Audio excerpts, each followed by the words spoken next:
Hello, everyone. Welcome to episode 10 of the Oscar Overtime podcast. I'm Matthew St. Clair. And I am Daniel Bayer. And Matt, let me tell you something. What? Reality bites. You ain't kidding. we We live it every day. do. Hmm. And if our dear listeners weren't able to tell, this week on our 25th anniversary 1994 retrospective, we are talking about the classic Reality Bites directed by Ben Stiller, starring Winona Ryder, Ethan Hawke, Ben Stiller, Janine Garofalo, Steve Zahn. Just a incredible cast in a movie that really captured the moment when it came out. And I personally thought that it actually held up really well and spoke to the current moment a lot more than I was expecting it to. Um, I don't know about you, Matt. Well, it certainly ties into my personal experience, Yeah. even though it came out 25 years ago. Millennials being viewed as lazy and lacking in worth ethic. Yeah. It's all right there, all right here. I mean, I mean, I can identify with Winona Ryder, who even if I wasn't a classic valedictorian, still Mhm. the feeling of making this grand accomplishment only to for your next step to feel like a huge step down. I can Mhm. definitely relate to that. Yeah, I was watching this movie and I was too young for it when it came out. I was only 10 years old. I had no clue what anything in this movie would have been talking about back then. Um, but watching it now, and it's interesting because we've lived through like this being called, the movie of Generation X and all of that. And it made icons of these actors. And I honestly it just felt to me like a film about youth, like a film about, this is how all people around this age are feeling, ever. I mean, maybe this was the first time that people, felt this specific way, in history, given, all that had come before and what had happened with the baby boomer generation. But either way, it holds up a lot better because I think it taps into something that a lot of young people feel, which is like, well, what now? Exactly. It's like I've done everything I was supposed to. I've Yeah. went to school, got my college degree. Mm-hmm. Now what? Exactly. Especially when there are just not jobs when you Or graduate. and also whenever you graduate, there always whenever there's this job that you're qualified for, you're like, no, we need people with 3 to 5 years of experience. Exactly. It is. I think maybe, there was a period where this was not so applicable, but I think especially since the recession in 2008, it feels like it could have been made today without almost completely intact, honestly. Yeah,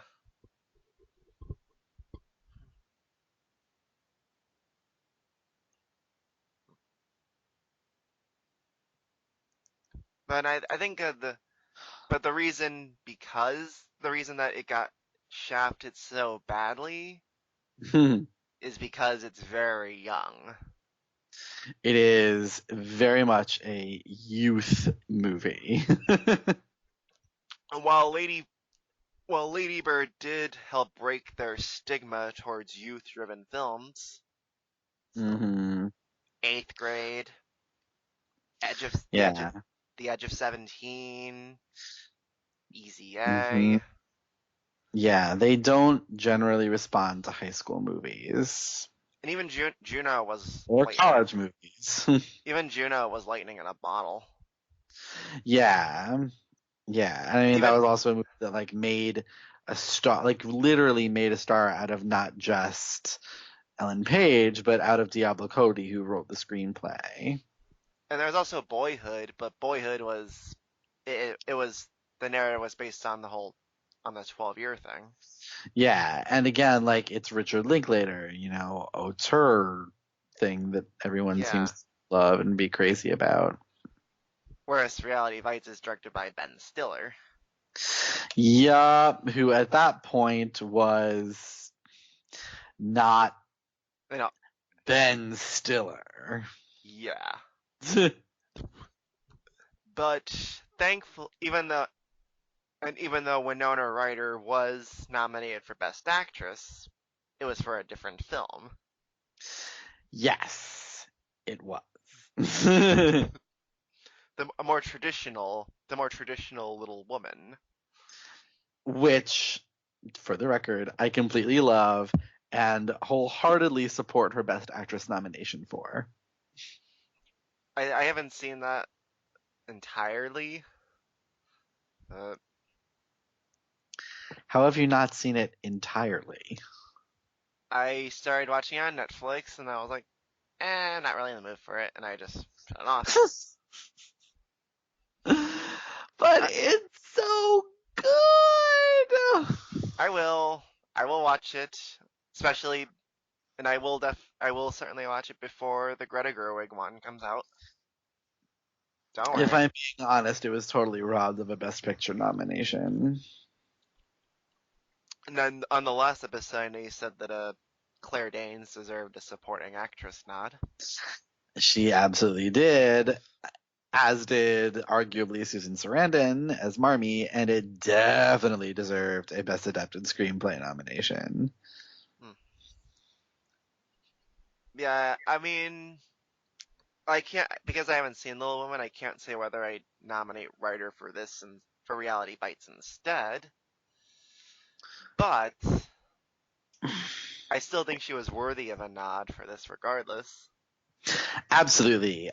She had one of those just amazing years in 1994 where either film that she starred in would have made a great nomination and possibly win for her. I mean, this movie, her role in this movie is so like, I mean, she really is presenting like a sort of voice of her generation type character, Yeah, and she fills it out so well. I mean, there's not a moment in her performance that feels scripted or arch in some way. Like she grounds this kind of flighty, kind of unsure of herself, but also very sure of herself, bundle of contradictions person. Um, she makes her like very palpably real, and you just feel for her. yeah, Just feel for her all the way through. and I think who's also as terrific is was Janine Garofalo. Janine Garofalo in the what became the Janine Garofalo role after Yeah, this movie. pretty pretty much. Yeah, the dead quirk, the just the deadpan sidekick. Yup, and I mean, But even still, she's there is prolific. such there's still such she's still in there still manages to be some depth to her character though. Yeah, yeah, I mean, we meet her and she's sort of like writing down in her journal all the guys that she's sleeping with, and but like even that, she doesn't make this person someone that you laugh at. She Yeah. makes someone that you laugh with, and you don't, when she gets the scare and has to go get tested for AIDS, it's not played as a moment where the character should be pitied or should even feel any sort of shame. It's presented as just like, this is what gotta deal with in life in this day and age. And it feels like, a moment, not of any particular, like, it's not a moment that she wants to disown, basically. She doesn't talk down to the character in any way, which I think is important, and which, I think another actress could have done. Yeah. I don't know whether I'd go far enough to give her a supporting actress nomination. I wouldn't quite. Uh, I mean, I think I have an idea of what my supporting actress five from this year is. I do too. So I have, well, from the Oscar five, I have Uma Thurman and The Bullets Over Broadway woman, Yup. and as for the other two slots, Kirsten Dunst's Interview with the Vampire, who would be my winner, Oh, okay. and Sally Field for Forrest Gump. It is still, I still do not know how Sally Field missed this category for Forrest Gump. It still It's does not make sense to me pr- pro- at all. probably they probably couldn't decide between her or Robin Wright. It doesn't, like, that is prime Oscar role and actress, and in the film of the year. It's crazy to me. It's absolutely crazy to me. And she's brilliant in Forrest Gump. She's wonderful in Forrest Gump.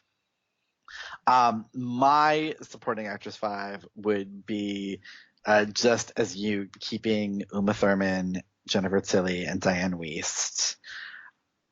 Who I think I would keep Diane Wiest as my winner. I think she's just fantastic.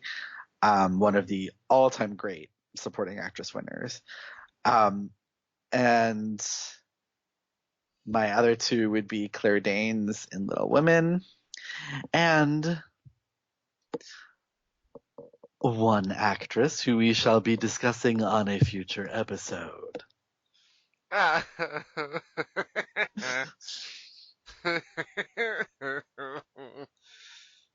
Gotta keep them in suspense. Gotta keep them tuning in. Exactly. Yeah. I do agree with Diane Wiest as your winner, even if I'm Team Jennifer Tilly. Don't speak. Don't speak. I see what you did there. Don't speak. Don't speak. I love her so much.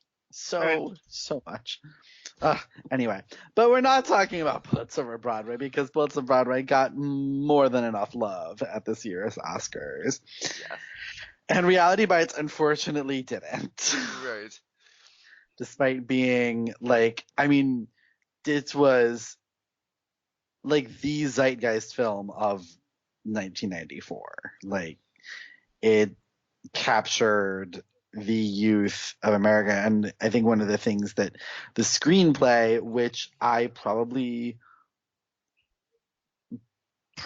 would find a way to get into the my five for original screenplay, it really finds a way to make these characters and their problems and everything, not seem silly or weird or insignificant. It treats everything they're going through with the appropriate level of respect. And I think that's really important for a film about the youths and youth culture. It doesn't talk down to the characters and it doesn't talk down to the audience or, talk up to the audience. Like, it doesn't assume that, um, we're looking at these people from a certain position. It just meets the characters head on. Exactly. And It's yeah. is it's just very nonchalant in its approach. But as for who the nominees actually were, Bullets Over Broadway, Four Weddings and a Funeral, Heavenly Creatures, Pulp Fiction, which was the winner, and Red, or Three Colors Red. Mhm. The only ones I've seen are Pulp Fiction and Bullets Over Broadway, so I don't want to leave those out. I would definitely not take out Pulp Fiction. I would not take out Bullets Over Broadway. I honestly wouldn't take out Heavenly Creatures either. I love Heavenly Creatures. Um,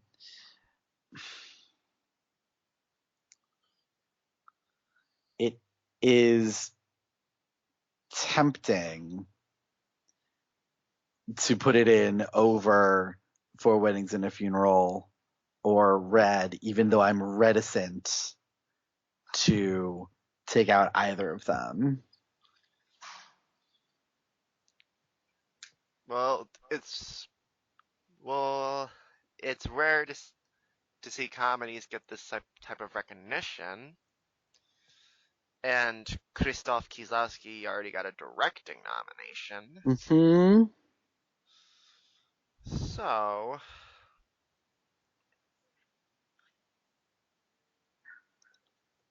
uh, again, I have to abstain because I haven't seen Red yet. But Yeah, and that's the thing. Like, Red is really a beautiful film. I'd have to see. It's been a long time. Um, I'd have to see it again to see if I would want to honor the screenplay. Um, but yeah. but uh, even if I wouldn't nominate him. So what do you think of Ethan Hawke? I actually might nominate him.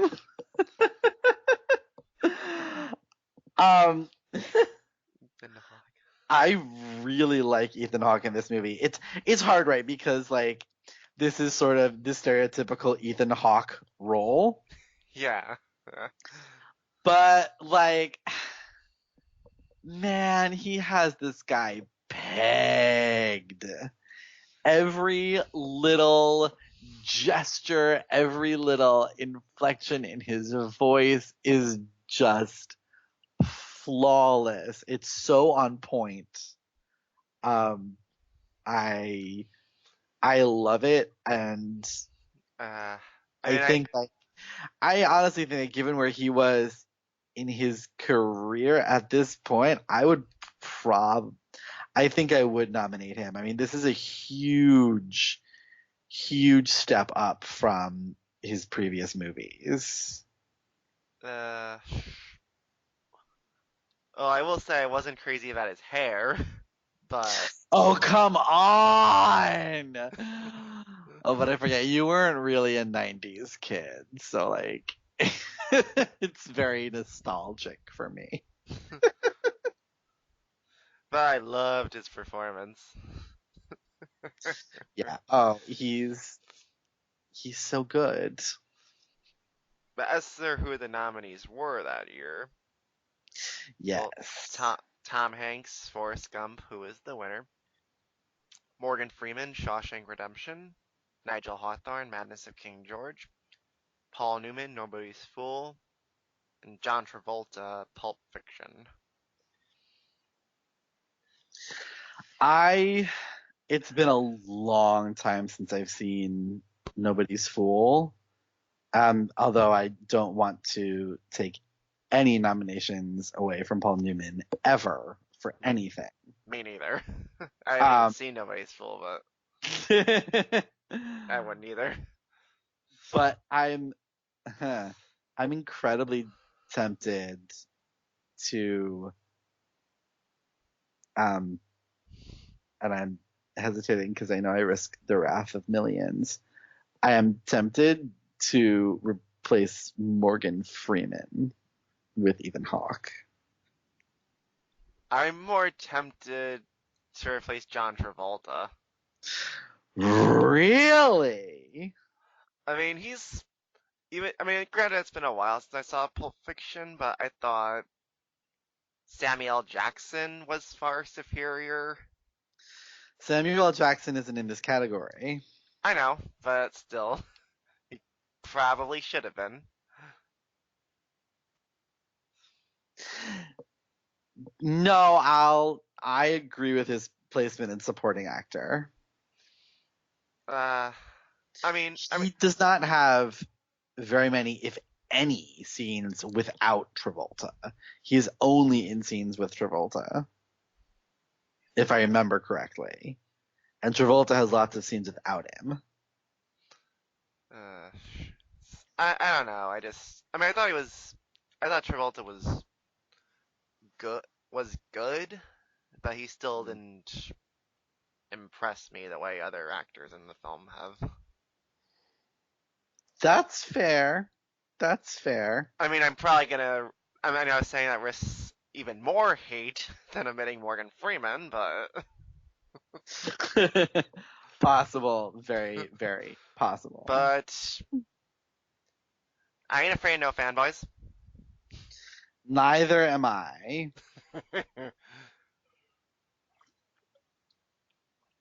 So yeah, if I had to replace Hawk with anyone, it'd be Travolta. Um, yeah, it would probably be Freeman for me. Again, I don't want to take anything away from Paul Newman just because, frankly, he's Paul Newman. Um, but of course, now I'm thinking in like there are also some people in Quiz Show that I would really want to put in here. Maybe I wouldn't. I don't know. I don't, I want no. I want to say yes because I really like him in this. I do. I really do. I really love him in this. And so yeah. So he's in. So he's in. Bye Morgan. Sorry. Yeah, and of course, of course, Best Picture. It would not make my best picture lineup. Honestly. I I actually I like the best picture lineup here quite a bit. I think Four Weddings and Pulp Fiction are both classics. I think Quiz Show is so good and so underappreciated. And Forrest Gump, I mean, I have issues with it, and I certainly wouldn't give it the win. But like it, Me neither. I mean, it's great pop filmmaking. The It's thing just works. It works as like a vehicle for manipulating your emotions, and it does it really, really well. it's amusing schmaltz. Yeah, and for what it's worth, I kind of think The Shawshank Redemption is in the same boat, or about the same level for me. I know it's like the IMDb number one movie ever made, but I don't know. I think it's good. But I would put in Little Women or Three Colors Red over that. Um, I'd put a. I mean, I haven't seen all of Shawshank Redemption, mhm. but if I had to replace Shawshank Redemption with any film, it's from that year. It's Bullets Over Broadway. Interesting. Interesting. I I love Bullets Over Broadway. I mean, don't get me wrong, I do too. I love that movie a great deal. I mean, I can never stop quoting Jennifer Tilly. I I told you to get me horse derms. Charmed, charmed, charmed, charmed.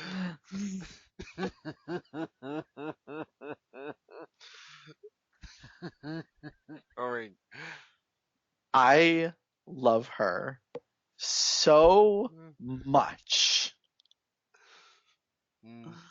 Uh, anyway, and they're like, look, there were lots of good movies this year. I think that Reality Bites would probably make my top 10, but I don't think it would make my top 5. so yeah, if it doesn't make my top five, it'll make my. It's definitely gonna be in my top 10 for sure. Mm-hmm. So that would mean my nomination tally would be Best Actress for Winona Ryder. Wait. Before we talk about the final tally, there's one thing that we have to address. What? One very, very sad thing that we have to address. What's that? And that is the fact that the nomination that this movie deserved most, more than anything, it actually can't have. What's that? Best Original Song. Ah, what? Hmm? Because Hmm? Stay by Lisa Loeb is Hmm? like one of the great songs. And Hmm? unfortunately, it was not written for the film. Hmm.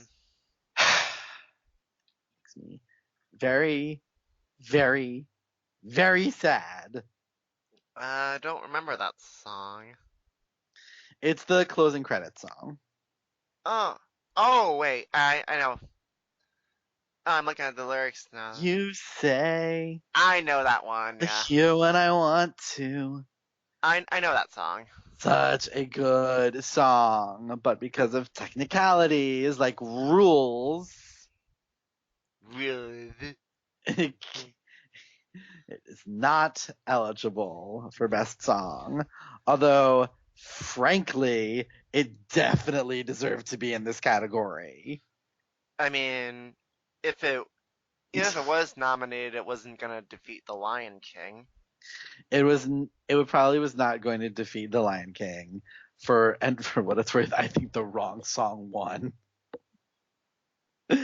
But I am Team Circle of Life all the way. But yeah, it deserved a nomination. The problem is it's not eligible for a nomination. So yeah. And I was thinking about if it actually deserved any below the line nominations, and I don't think it does. I I always think about editing with things like this that are just like it just moves along at a really good clip and nothing feels extraneous. But I don't actually think that I would put it in this lineup Nah, I wouldn't either. because frankly, this lineup is pretty perfect. I I I wouldn't either.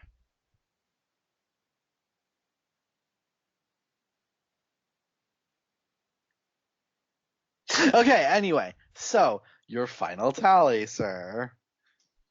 Well, Best Actress for Winona Ryder, Hmm. Actor for Ethan Hawke, Yeah. and Original Screenplay. And I have Best Original Screenplay and Leading Actor for Ethan Hawke. And honestly, if I could give someone a nomination for two roles, I would certainly nominate Winona Ryder for both Little Women and Reality Bites as one nomination, but I know that's not how it works.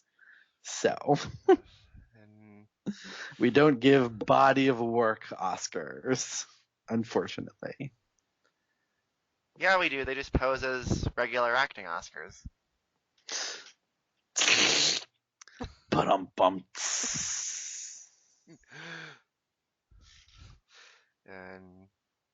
And I'm hope and this is also writers it's also been 25.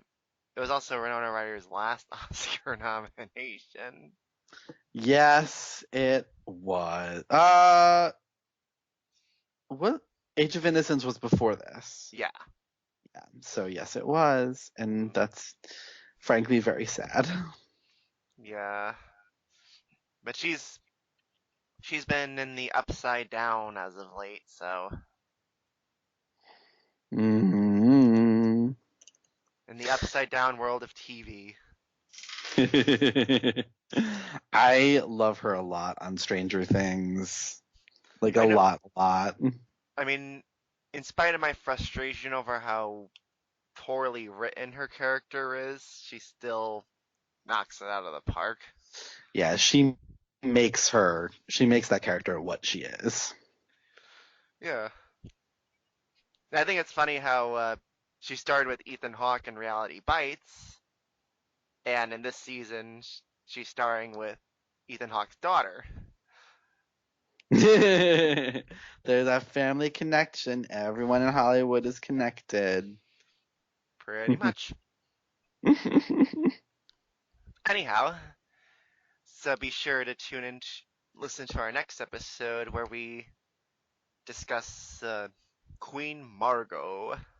Queen Margot. This is my pick for having received two or less nominations, received a well-deserved nomination for Best Costumes. Fantastic French film starring Isabelle Adjani and the great Verna Lisi. Um, I'm very excited to talk about it with you next week, Matt. This is my first. This is a blind spot that I get to fix. I'm so excited that you get to watch it for the first time. It's so good. So Ah, I'm sure it'll be worth the 160-minute runtime. it honestly, it is. It does not even feel that long. Okay, cool. Honestly, it moves by really fast. It's so good.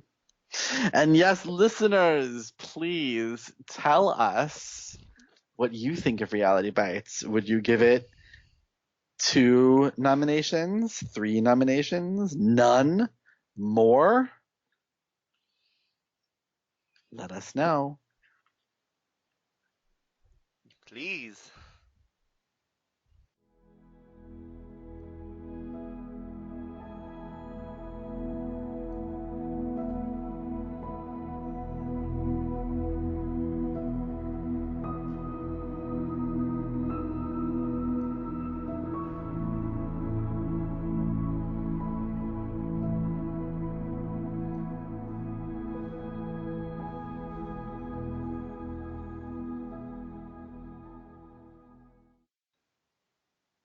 Alright, so now that Dan and I underwent our main topic, it's time to give an overview of what we've been watching. Now, Daniel, Matthew. I know you and I went to go see The Farewell on Friday. We did indeed. You came into the city to visit, and we took in your favorite movie of Sundance 2019. Yep. Oh, and this movie touched my heart like it did the first time. It is so well done. Oh, So well done. and for a movie about a family who's for a movie about a family matriarch dying of cancer, it's quite hilarious. It's so funny and like the humor doesn't even all come from Aquafina. And like Uh, actually, honestly, you expect her to be funny and she is. She's fantastic.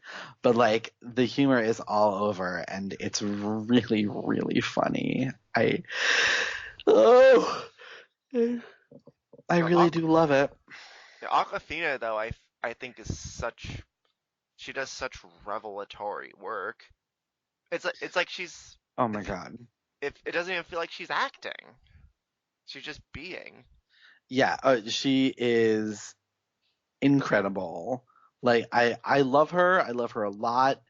Would not have thought in a million years that she had a performance this incredible in her. It she's really really wonderful and she's near the top of my best actress list for this year currently. And she's just fantastic. She goes through a whole range of emotions and some some of the things the character does, they could feel contradictory, and in her hands, they don't at all. And I really love her, and like credit to her, and credit to Lulu Wang as well, because oh, what a job she does directing this movie. and and I'm sh- Ugh. and I do feel like Aquafina is someone to watch out for in Best Actress. Mm-hmm. I mean, comedian Absolutely. comedian going serious. And it's just a really touching. I can't imagine someone watching this movie and not being touched by it. I really can't. Yeah, not and also she has the scene or the or she has a big Mhm.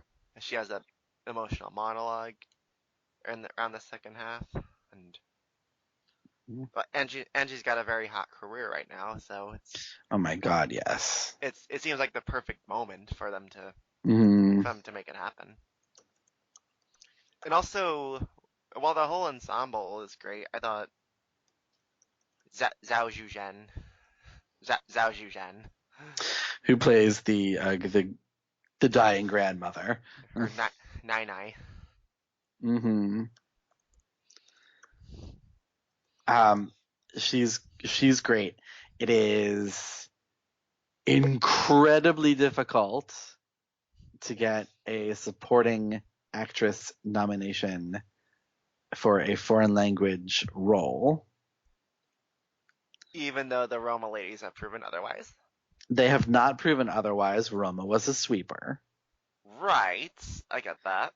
It's still incredibly difficult, even though they managed to do it. But Roma was nominated in just about everything, so people were just clearly just they love that movie and were checking it off everywhere. And I don't think that's going to happen with this movie. Well, Great, good as it is. I mean, I think it could still get nominated for Best Picture, and I think I think it absolutely could get nominated for Best Picture, and I think Lulu Wang could honestly surprise in director and or screenplay. I think right now our best bet is screenplay. But Hmm. if they love the movie, then I could see director happening as well. And if the movie hits that, if it hits in major places such as picture and director, I could see Zhao Zhuzhen getting pulled along with it. Again, it's possible. It's just very difficult. Hey, And I for me, the the she wasn't even the standout, frankly. After Aquafina, my favorite performance was by Diana Lynn, who played yes, Aquafina's mother. I thought she was ugh, just fantastic, and the final shot of her in the movie, it just that was what ripped my heart open. and I she's she's so good, and talk about an actress who has been very um, undervalued throughout her career. I do have to say during the I think the scene that made me laugh the hardest was during the wedding party, where as the couple are singing karaoke, Mm. as the Oh my god, that scene is so funny. I mean, as I they're died. I died. I died. and I was as Diana Lynn was just giving this blank, dead, deadpan face. Mhm. I was just It's perfect. It's perfect. turns into the funniest thing in the whole film. Yeah. Oh my god, it's so good. And so yeah, the farewell's brilliant. Please check it out at your Oh latest my god, go see it. It had a huge opening weekend, the biggest per screen average of the year. and biggest in a while for a foreign language film. Hmm. Yeah, it's absolutely like go see it. Go see it. It's worth it. Very, very worth your time. It's so good. If it's playing near your at your late, go see it at your nearest metropolitan if it's playing there, or your nearest art house. Anywhere. Just drive as far Anywhere. as you have to see it. It's worth it. Yes. And yeah, so the farewell, and just today I finally, finally saw Wild Rose. Ah, Jesse Buckley. Yes. I mean, this is the first thing I've seen her in because I still haven't seen her Mhm. in I still haven't seen her in Beast, which is the film that made people take note of her. But oh, she's just so good. Yeah, that's what I've heard. I mean, the character itself is. Given how the character itself, Rosalind, she's Hmm. even though she's someone who's very petulant and makes selfish decisions and is pretty and can be very easy to hate. In the hands of Jessie Buckley, she still is given a fair amount of sympathy. Hmm. I mean, she doesn't always make the right choices, yet she still doesn't. She still never judges her.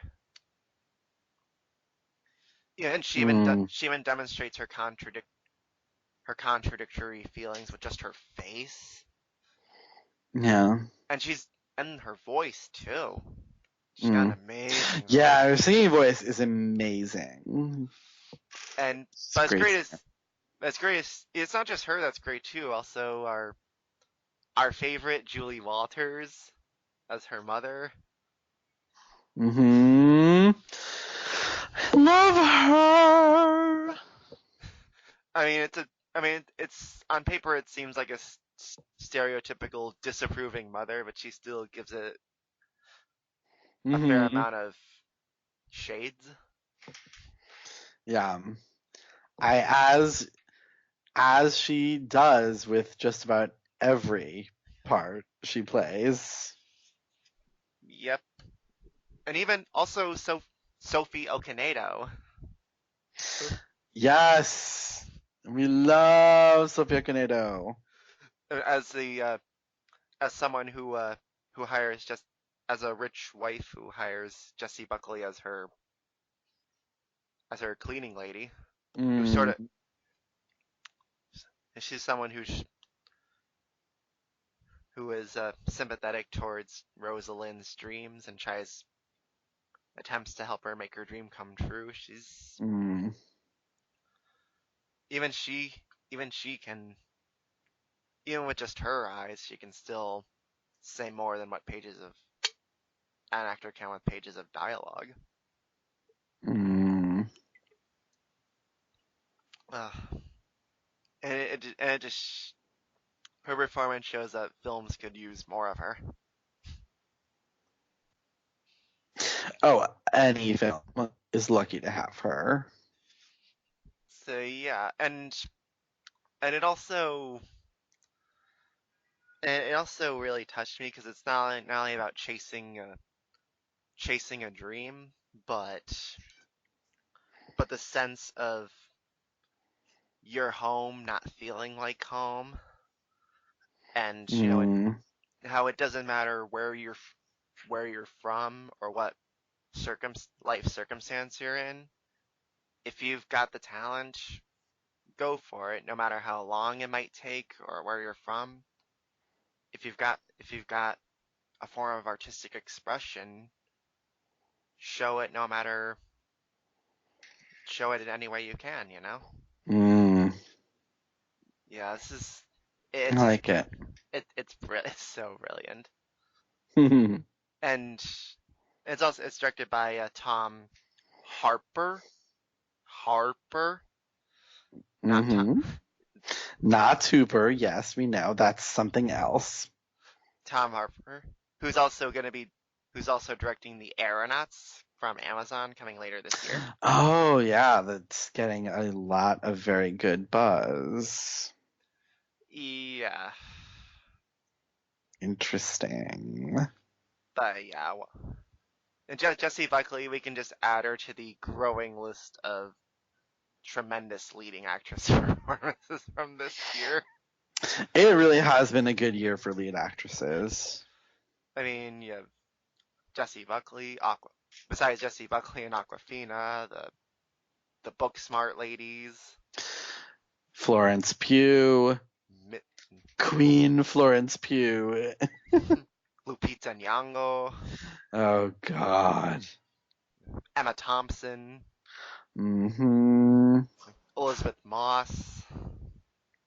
It's been a fantastic, fantastic year, and there's a lot more to come. Exactly. Uh, what about you though? What else have you seen? Nothing.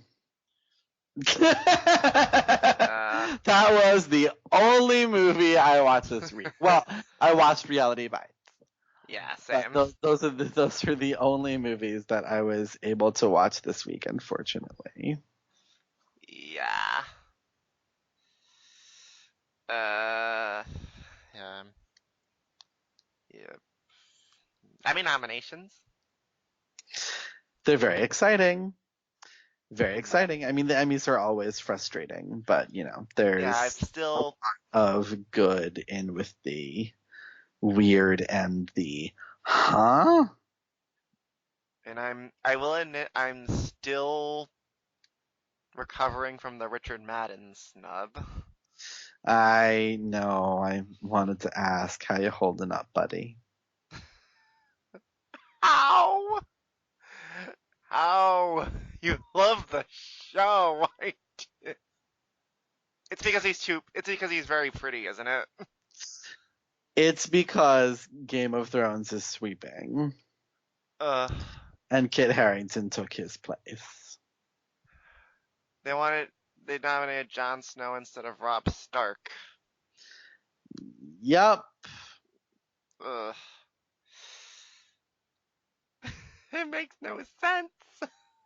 Not even Keely Hawes for supporting actress. I still have not watched Bodyguard, so I can't say. But He's everyone that I know who has watched it has just sung that show's praises. he's what Richard Madden does is a masterclass. I mean, it's not a performance that demands your attention, but it's still tremendously layered. Hmm. Mm. But I figured that I knew that there was gonna be Game of Thrones fever, but uh, There was a lot.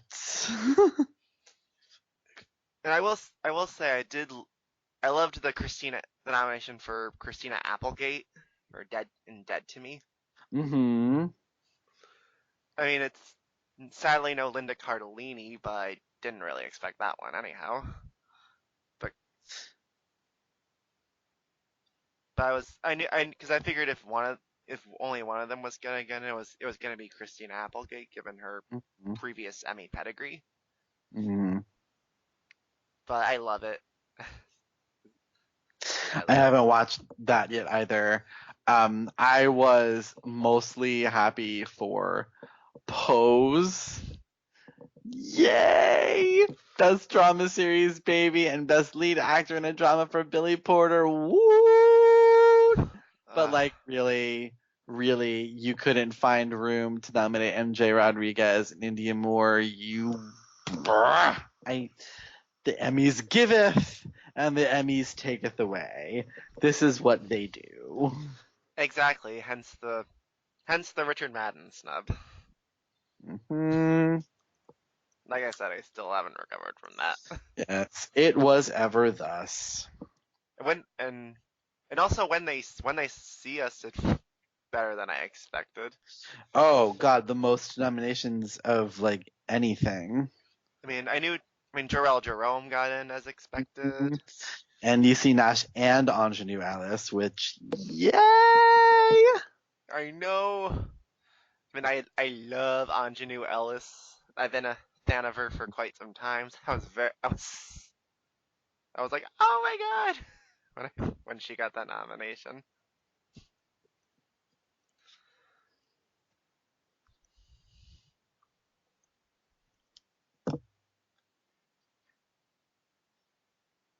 I mean, the limited series is just gonna be a bloodbath. I I don't look. I'm glad that I'm not an Emmy voter, so that I don't have to worry about that. Yeah.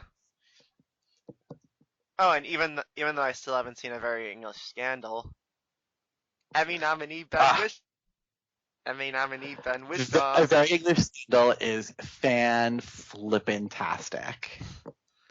So good. yeah. Emmy nominee Ben Wishaw. That made me so happy. I mean, as it should because he's fantastic in it. Both he and Hugh Grant, honestly, are just like, oh, it's so good, so freaking good. I'm happy that it got the nominations because it's been out for a long time. Yeah.